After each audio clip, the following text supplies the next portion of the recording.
دیکھیے غزوہ بدر یہ کفار اور مسلمانوں کے درمیان پہلا معرکہ اور یوم الفرقان اور حق باطل کا ایک بہت بڑا معرکہ، اور مسلمانوں کی تعداد بہت قلیل اور کفار کئی گنا زیادہ. لیکن اللہ تبارک و تعالیٰ کا کیسا کرم اور کیسا فضل ہوا، جیسے کہ مولانا مفتی صاحب نے سورہ آل عمران کی روشنی کے اندر فرشتوں کے نزول کا ذکر کیا کہ رب تبارک و تعالیٰ نے آسمان سے فرشتوں کو اتارا. سورہ انفال کے اندر ذکر کیا کہ جس وقت مسلمانوں کا لشکر پہنچتا ہے بدر کے مقام پر، تو جو وہاں کی اچھی زمین تھی وہ کفار نے قبضہ کر لی اور مسلمانوں کے حصے کے اندر بالکل ریت والی ریتیلی زمین آئی. دوسرا یہ ہے کہ پانی کے جتنے چشمے تھے اس پر قبضہ کر لیا.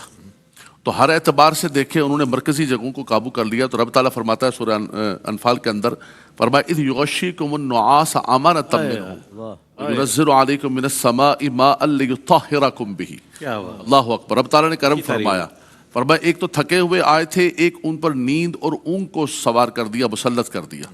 بندہ تھکا ہوا ہوتا ہے اور ذرا سا بھی اگر اونگ آ جائے تو فریش ہو جاتا ہے.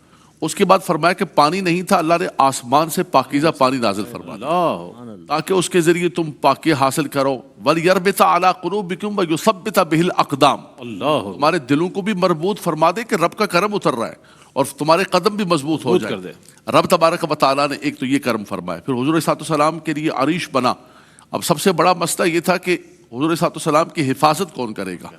تو سب سے پہلے آواز آئی کہ کون کرے گا، تو سیدنا ابوبکر صدیق رضی اللہ فرمایا میں کروں گا. اللہ اکبر. اور کائنات فرماتے ہیں کہ لوگ میرے بارے میں کہتے ہیں کہ میں شجاع ہوں، بہادر ہوں، لیکن میں نے اس دن دیکھا کہ ابو بکر جیسا بہادر اور ہم دیکھ ہی رہے تھے اور ابو بکر نے رضی اللہ تعالیٰ پہلے ہاتھ اٹھا دیا. حضور صلی اللہ علیہ وسلم نے اس عریش کے اندر رات پر اللہ کی بارگاہ کے اندر دعا کرتے رہے کہ خدایا یہ مٹھی بھر مسلمان ہیں، اگر یہ آج ختم ہو گئے تو اس زمین پر تیرا کوئی نام لیوا نہیں. ذروں کے ساتھ دعا فرما. اللہ اکبر. حضور کی چادر مبارک گر پڑی. ربی انی مغلوب فانتصر سیہزم الجمع ویولون الدبر اللہم شتت شملہم اللہم فرق جمعہم. حضور صلی اللہ علیہ وسلم نے دعائیں فرمائیں. سیدنا ابوبکر صدیق رضی اللہ تعالیٰ کے پیچھے سے پکڑا، یا رسول اللہ نے آپ کی دعاؤں کو قبول فرما لیا، آپ اٹھیے. اٹھ کے حضور صلی اللہ علیہ وسلم باہر تشریف لے گئے اور ایک چکر لگایا بدر کے میدان کا، اور چھڑی سے فرمایا ہاذا مصرع فلان وہذا مصرع فلان. صبح یہاں عتبہ کا لاشا گرے گا، یہاں شیبہ کا گرے گا، یہاں ابو جہل اس امت کا فرعون هذه الامہ، اللہ اکبر، اس کا لاشا گرے گا. صحابہ کرام فرماتے صبح اٹھے تو ایسا ہی ہوا جہاں جہاں حضور صلی اللہ علیہ وسلم نے فرمایا تھا. اور آخری بات کہوں گا کہ جب جنگ شروع ہوئی تو وہ کہنے لگے، انصاری صحابہ حضور نے بھیجے، کہنے لگے نہیں ہماری قوم کے بھیجو، قریش بھیجو، ہمارے پلے کے.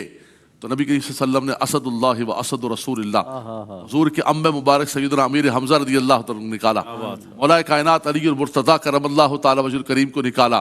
اور رئیس بھائی آخری جملہ یہ ہے کہ اس دن حضرت علی کی تلوار، سید الشہداء کی تلوار ایسے چل رہی تھی اور کفار کو ایسے کاٹ رہی تھی جیسے گاجر مولی کو کاٹا جاتا ہے. مفتی صاحب نے جو آیت کریمہ پڑھی، بلا ان تصبروا وتتقوا ویاتوکم من فورہم ھذا، فرمایا اگر تم صبر اختیار کرو، تقوی اختیار کرو، حضور علیہ السلام کی اطاعت و فرما برداری کے اندر لگ جاؤ.